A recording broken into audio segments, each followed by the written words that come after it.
dhaabbattanii viidiyoo tana hanga dhumaatti hordofaa. Viidiyoo tana yoo hanga dhumaatti yoo hordoftan waan hin har'a isinitti argisiisurraa maallaqa irni gochuun akka danda'amu dhibbaan dhibbatti wajjin kan ilaallu ta'a. Viidiyoo tana hanga xumuraatti daawwadhaa. Chaanala kiyya sabiskiraayib gochuun eegala. Har'aan tana kaa aappii yookaan immoo pilaatfoormii tokko kan biyya Itoophiyaas haa ta'u biyyoota addunyaa guutuu keessatti jechaadha. Maallaqa namaaf kafaluun isinitti argisiisa. Viidiyoo tana hanga xumuraatti daawwadhaa. Jalqaba kaa isin Chrome browserii keessan irra seenaatii yoo barbaadan aappii sana buufadhaatii jechaadha. Aappii Play Store irra ni jira. Iddoo barbaadan irraa buufachuu dandeessan, yoo dhabdan immoo Telegram chaanala kiyyarran isiniif kaaya. Kanaaf amma Chrome browserii keessan irra seentanii click worker jettanii search gootu jechuudha. Haalaan amma search godhe kanaan search gootu jechaadha. Sana booda haala kanaan isiniif dhufa. Interfeesii kana fakkaatu iddoo data services by click worker jedha. Kunoo logoon isaanii kanneen namoota sadii ofirraa qabu kanaadha. Isarratti al takka click ni godhatu. Yeroo bantan haala kanaan kan isiniif dhufu jechuudha. Aappiin kun pilaatfoormiin kun isa kana fakkaata. Interfeesiin isaadha. Amma akkana gadi yoo siqxan jechaadha. Pilaatfoormichi haala kanaan wantoota kanneen fakkaatan kan inni isiniif fidu jechaadha. Amma isin iddoo earn money as a click worker kan jedhu jira as bira. Isa gubbaarra login fi register kan jettu jirti jechaadha. Isin register galmaahii kan jettu kanarratti al takka ni dhaatanii kana click worker kan jedhu kanarratti al takka ni dhooftu yookiin al takka click irratti gootu jecha. Amma haala kanaan interfeesii kana fakkaatu kan amma isiniif fide click workers. It's a great to have your own team kan jedhu jira. Amma iddoolee kanatti wanni isin gootan profailii keessan guuttu jalqaba irratti saala keessan isin gaafata ni guuttu. Achi booda maqaa keessan isin gaafata, maqaa keessan as biratti ni galmeeffattu jechaadha. Anama kiyya galmeeffadheetiin jira. Isa Ibrahim kun asitti maqaa abbaa keessanii galmeessitu, asitti immoo maqaa akaakayyuu keessaniiti kan isin galmeeffattan. Sana booda username keessan galmeeffattu jechuudha. Nama Isaaq Ibrahim gabaabsee Isaaq Ibroo jedheen banaa. Email adreesii keessan yookiin gmailii keessan asitti galchitu jechuudha. Emailii kiyya barreessee jira. Sana booda paaswordii na gaafata. Paaswordii kiyyan as biratti galcha jechuudha. Asitti illee dabaleen galcha. Sana booda akaawuntii keessan profaayilii isaa haala kanaan erga guuttan amma iddoo continue jettan irratti al takka ni dhahattu jechuudha. Sana booda bara dhaloota keessanii isin gaafata jechuudha. Bara dhaloota keessanii iddoo kana tuquudhaan kan isin guuttan jechaadha. Bara dhaloota keessanii isin filachiisa. Akkana ol siqtanii jechuudha yoo jettan bara dhaloota keessanii kan isin filachiisu ta'a. Ji'allee isin filachiisa jechuudha. Guyyaa isin filachiisa.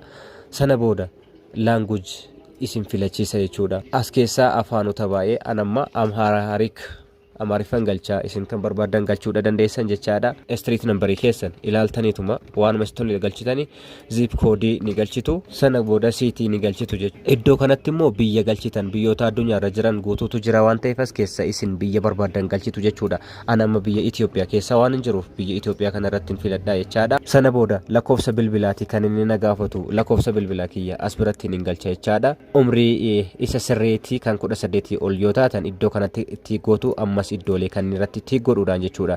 Iddoo continue jechuu sanarratti kilik godhattu jechaadha. Sana booda iddoo tana dhuftaniiti irratti tiik godhuudhaan sana booda finish jettuun jechuudha. Akaawuntii keessanii haala kanaan imma isiniif fidaa jechaadha. San booda imeelii keessan asitti galchitu jechuudha. Amma login gochuudhaaf kan isin deemtan kana booda continue jettuun jechaadha.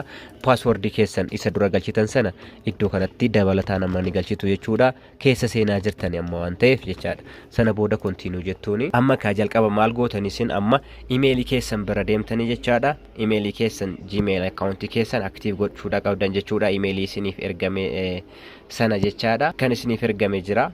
Kunoo click worker irraa kana dhufe jira. Isa kana irratti click godhe jechuudha. Active godha jechaadha. Sana booda akkana gadi siqeet linkii inni naaf kennu linkii kana irratti click yoon godhe jechaadha. Active naaf godha jechaadha.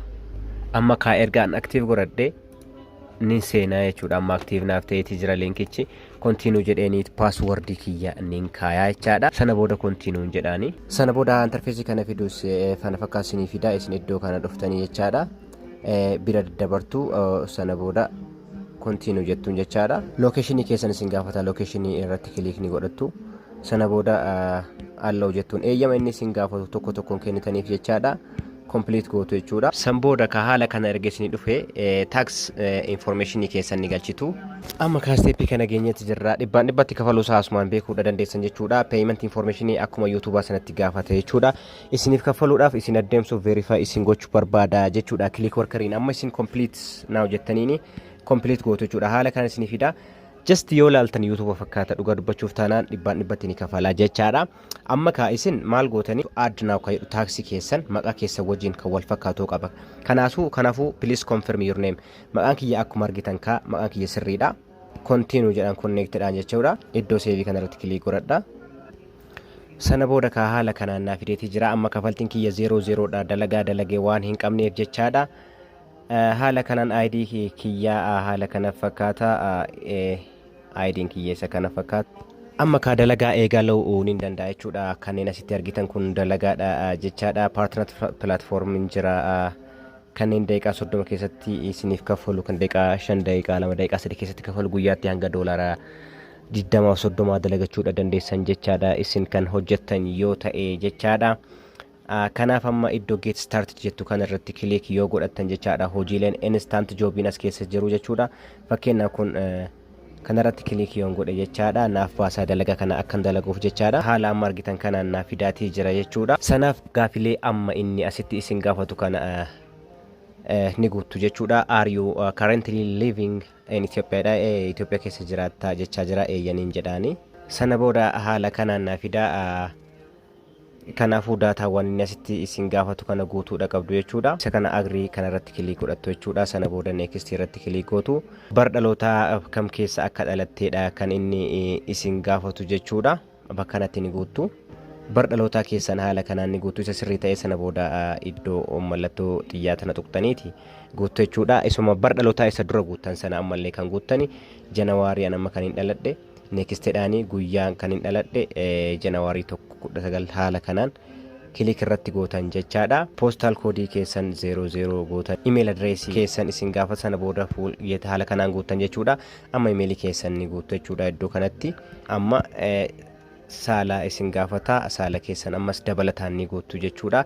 Doolaara tuqaa 6 isiniif kafaluudhaafi afaan isin dubbattan afaan Amaariffaan dubbadha. Sana booda next jedhaan jechaadha. Haala kanaan ka isni fida amma ka isin afaan Oromoo guutuudha dandeessanii ከፍተኛ የትምህርት ደረጃ ምንድነው ነው የሚለው አመላላ አስቲ ሰደርካን በርኖታ ኬቲ ማሊዳ ካንጂዶ ነማ ዲግሪ ዋናን ቀቡፍ ኢሲዮን ቀባን ረኮን ቀቡ ዲግሪ ዋናን ቀቡፍ ዲግሪ ረት ክሊክ ወረዳ ይቻዳ እገጉተን ቦደ ኢሲኒፍ ለካያ ሰርቬ ከነጉተን ዮካተን ጀቻዳ ዶላራቱ ቃጃ ሰደሲኒፍ ካያ sana booda jechuudha isiniif xumuree dhibbaan dhibbatachi iddoo ittiin baafattan sanarra isiniif kaa'aa jechuudha. Haala kanaan ka hojiilee baay'eedha kan inni as keessatti isinii laatu jechuudha. Hojiiwwan kanneen ka hojjettanii maallaqaan kafalamaa ta'uudha dandeessan jechuudha. Click worker dhibbatti kan kafaluudha jechuudha. Kanaaf jalqaba garuu isin akkaawunti keessan verify godhachuudha qabdan. Akkaawunti keessan verify yoon godhatin isiniif hin kafalu jechuudha. Verify gochuudhaaf yookiin dijitaala isin barbaachisaa paaspoortii, driving license ragaa konkolaachisummaadha jechuudha. Eeyyama konkolaachisummaa kanneen isin barbaachisu kanneen keessatti tokko qabaachuudha qabdan jechaadha. Kanaaf hojiilee hedduutu jira as keessa jechaadha. Kanaaf galatoomaa iddoo isin jaalladha isiniin jedhama.